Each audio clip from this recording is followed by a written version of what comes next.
Hello student, আজকে থেকে আমি তোমাদের ইতিহাস ক্লাস শুরু করছি। তোমাদের প্রত্যেককে স্টাডি অফ বেঙ্গল চ্যানেলে স্বাগত।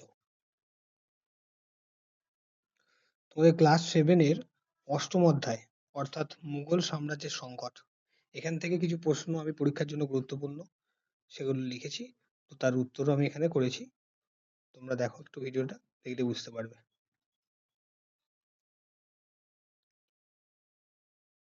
আচ্ছা, প্রথম প্রশ্ন, মারাঠা শক্তির উত্থান কবে ঘটে? উত্তর আছে, মুঘল সম্রাট ঔরঙ্গজেবের শাসনকালে মুঘল সাম্রাজ্য বৃহৎ আকার ধারণ করেছিল। এই সময় মনোসব নিয়ে অভিজাতদের মধ্যে দ্বন্দ্ব শুরু হয়। এই রাজনৈতিক ও প্রশাসনিক পরিস্থিতির সময়েই মারাঠা শক্তির উত্থান ঘটে। দ্বিতীয় প্রশ্ন, মুঘল সাম্রাজ্যে কোন বিদ্রোহগুলি কৃষি ব্যবস্থার সংকট তুলে ধরেছিল? উত্তর, জাট বিদ্রোহ এবং সতনামী বিদ্রোহ। পরবর্তী প্রশ্ন, মারাঠারা কিসের স্বপ্ন দেখেছিল? উত্তর, মারাঠারা স্বরাজ্য গঠনের স্বপ্ন দেখেছিল। খ্রিস্টীয় সপ্তদশ শতকে শিবাজি মারাঠাদের জোটবদ্ধ করেছিলেন। পরবর্তী প্রশ্ন, মারাঠারা কোন অঞ্চলে বসবাস করত? মারাঠারা পুনে এবং কোঙ্কণ অঞ্চলে বসবাস করত। তারা অনেকেই বিজাপুর ও গোলকোন্ডার রাজদরবারের উচ্চ পদে আসীন ছিল। পরবর্তী প্রশ্ন, শিবাজি কে ছিলেন? উত্তর, শিবাজি ছিলেন শাহজি ভোসলে ও জিজাবাইয়ের পুত্র। তার পিতা অর্থাৎ শিবাজির পিতা শাহজি ছিলেন বিজাপুরের সুলতানের জায়গিরদার। পরবর্তীকালে শিবাজি সুলতানের অসুস্থতার কারণে বিজাপুরের অধিকাংশ জমিদারকে নিজের দখলে আনেন। পরবর্তী প্রশ্ন, শিবাজি কাকে বাঘ নোক নামক অস্ত্র দিয়ে হত্যা করেন? উত্তর, বিজাপুরের সুলতান শিবাজিকে দমন করতে আফজল খানকে পাঠান। সুচতুর শিবাজি বাঘনোক নামক অস্ত্র দ্বারা আফজল খানকে হত্যা করেন। পরবর্তী প্রশ্ন, শিবাজি কতবার সুরাট আক্রমণ করেন? শিবাজি মোট 2বার সুরাট আক্রমণ করেন। প্রথম আক্রমণ 1664 সালে তিনি সুরাট আক্রমণ করেন এবং এই শহরটি লুট করেন। দ্বিতীয় আক্রমণ 1670 সালে তিনি পুনরায় আক্রমণ করেন। পরবর্তী প্রশ্ন, পুরন্দরের সন্ধি কবে কাদের মধ্যে হয়? এই সন্ধির ফলাফল কি ছিল? উত্তর, জয়সিংহ অর্থাৎ ঔরঙ্গজেবের পক্ষ ও শিবাজির মধ্যে 1665 খ্রিস্টাব্দে পুরন্দরের সন্ধি হয়। ফলাফল, এই সন্ধি অনুযায়ী শিবাজি মুঘলদের 23টি দুর্গ ছেড়ে দিতে বাধ্য হন। 2 নম্বর, শিবাজিকে আগ্রার দরবারে অপমান করা হয় এবং আগ্রা দুর্গে বন্দী করা হয়। শিবাজি লুকিয়ে পলায়ন করেন এবং দাক্ষিণাত্যে মুঘলদের সঙ্গে পুনরায় শিবাজির দ্বন্দ্ব শুরু হয়।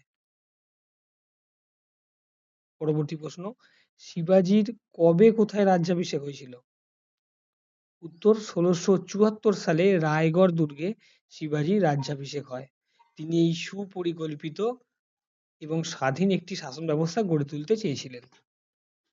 পরবর্তী প্রশ্ন, অষ্টপ্রধান কাকে বলে? এদের মধ্যে প্রধান কে ছিলেন? উত্তর, মারাঠা নেতা শিবাজির 8 জন মন্ত্রীকে বলা হতো অষ্টপ্রধান। এদের মধ্যে প্রধান ছিলেন পেশোয়া। শিবাজির মৃত্যুর 40 বছর পর এই পেশোয়ার হাতেই সমস্ত মারাঠা শাসন ক্ষমতা চলে আসে। পরবর্তী প্রশ্ন, স্বরাজ্য কাকে বলে? উত্তর, মারাঠারা নিজেদের রাজ্যকে স্বরাজ্য বলতো। এই স্বরাজ্যের বাইরে মুঘল এলাকাগুলি আক্রমণ করে সেগুলি থেকে তারা কর আদায় করত। পরবর্তী প্রশ্ন, বর্গী কাদের বলে?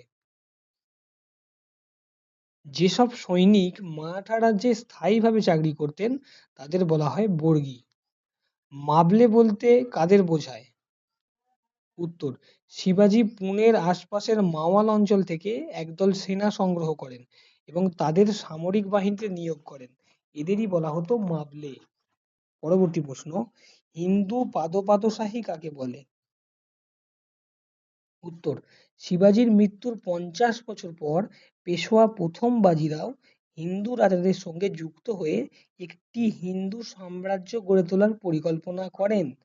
তাঁর এই হিন্দু সাম্রাজ্য আদর্শকে বলা হয় হিন্দু পাদোপাদশাহী।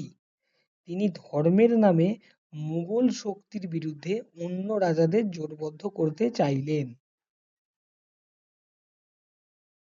পরবর্তী প্রশ্ন, কোন সম্রাটদের আমলে কেন শিখদের সঙ্গে মুঘলদের সংঘাত শুরু হয়? উত্তর, মুঘল সম্রাট জাহাঙ্গীর ও শাহজাহানের আমলে মুঘলদের সঙ্গে শিখদের সংঘাত শুরু হয়। এই সংঘাতের চরিত্র ছিল রাজনৈতিক। শিখরা তাদের গুরুর প্রতি অনুগত ছিল। তাই নিয়ে মুঘল সম্রাটদের সঙ্গে শিখদের প্রবল সংঘাত বেঁধে যেত। শিখরা গোবিন্দ সিংহের সময়ে নিজেদের সামরিক বাহিনী গঠন করতে শুরু করে। ফলে মুঘলদের পক্ষে শিখ সামরিক শক্তির এই উত্থান মেনে নেওয়া অসম্ভব হয়ে পড়ে। পরবর্তী প্রশ্ন, কোন শিখ গুরুর আমল থেকে বংশানুক্রমিকভাবে গুরু নির্বাচন শুরু হয়? উত্তর, চতুর্থ শিখ গুরু রামদাসের পুত্র গুরু অর্জুন দেব তার সময় থেকে। পরবর্তী প্রশ্ন, কোন শিখ গুরু দুটি তরোয়াল ব্যবহার করতেন? উত্তর, গুরু অর্জুন দেবের পুত্র গুরু হরগোবিন্দ একসঙ্গে দুটি তলোয়ার ব্যবহার করতেন। তিনি বোঝাতে চাইতেন কেবলমাত্র ধর্মীয় ক্ষেত্রেই নয়, রাজনৈতিক ক্ষেত্রেও তার ক্ষমতা আছে। পরবর্তী প্রশ্ন, কোন শিখ গুরু ঔরঙ্গজেবের ধর্মীয় নীতির বিরোধিতা করেন? উত্তর, নবম শিখ গুরু তেগ বাহাদুর ঔরঙ্গজেবের ধর্মীয় নীতির বিরোধিতা করেন। এই বিরোধিতা চরম পর্যায়ে গেলে মুঘলরা তেগ বাহাদুরকে হত্যা করেন। তার শিষ্য বান্দ বাহাদুর পরবর্তী লড়াই চালিয়ে যান। পরবর্তী প্রশ্ন, কে কবে খালসা সংগঠন তৈরি করেন? ১৬৯৯ খ্রিস্টাব্দে গুরু গোবিন্দ সিংহ খালসা সংগঠন তৈরি করেন। খালসার কাজ ছিল শিখদের নিরাপত্তা প্রদান করা। পরবর্তী প্রশ্ন, পঞ্চক কি? উত্তর, গুরু গোবিন্দ সিংহ শিখদের 5টি পথ দেখান। এই 5কে একত্রে বলা হতো পঞ্চক। এই 5টি হলো কেশ অর্থাৎ চুল, কঙ্ঘা চিরুনি, কড়া অর্থাৎ হাতের বালা, কচ্ছা অর্থাৎ অন্তর্বাস এবং কৃপান অর্থাৎ ছুরি। পরবর্তী প্রশ্ন, খালসাপন্থী শিখরা কোন পদবি ব্যবহার করতেন? উত্তর, সিংহ পদবি ব্যবহার করতেন। পরবর্তী প্রশ্ন, জাটরা কোথায় বসবাস করতেন? তারা কেন বিদ্রোহ করেছিল? উত্তর, দিল্লি আগ্রা অঞ্চলের জাটরা প্রধানত ছিল কৃষক। রাজস্ব দেওয়া নিয়ে তাদের সঙ্গে মুঘল সম্রাটদের বিরোধ শুরু হয়। ঔরঙ্গজেবের আমলে তারা স্থানীয় এক জমিদারের নেতৃত্বে জোটবদ্ধ হয়ে বিদ্রোহ করেন এবং তারা পৃথক রাজ্য গঠন করতে চেয়েছিলেন। পরবর্তী প্রশ্ন, সৎনামীরা কোথায় বাস করতেন? উত্তর, মথুরার কাছে নারনৌল অঞ্চলে বাস করত সৎনামীরা। এরা একটি ধর্মীয় গোষ্ঠীর মানুষ ছিলেন। পরবর্তী প্রশ্ন, উত্তর পশ্চিম সীমান্তে কারা মুঘলদের বিরুদ্ধে বিদ্রোহ করেছিল? উত্তর, পাঠান উপজাতিরা মুঘলদের বিরুদ্ধে বিদ্রোহ করেছিল। এই সমস্ত বিদ্রোহগুলি আসলে মুঘল প্রশাসনের কেন্দ্রীয় স্বৈরাচার বিরোধী একটি আন্দোলন ছিল। ঔরঙ্গজেবের সময় থেকে কৃষি সংকট বেড়ে গিয়েছিল, সেটিও এই বিদ্রোহগুলির একটি কারণ, যা পরবর্তীকালে মুঘল সাম্রাজ্যকে পতনের দিকে ঠেলে দেয়। ঔরঙ্গজেব দাক্ষিণাত্যের পরবর্তী প্রশ্ন, ঔরঙ্গজেব দাক্ষিণাত্যের কোন অঞ্চলগুলি জয় করেন? উত্তর, বিজাপুর এবং গোলকোন্ডা। পরবর্তী প্রশ্ন, মুঘল দরবারে দলাদলি বলতে কি বোঝো? উত্তর, সপ্তদশ শতকের শেষে মনসবদারদের মধ্যে ভালো জায়গির পাবার জন্য ষড়যন্ত্র ও লড়াই শুরু হয়।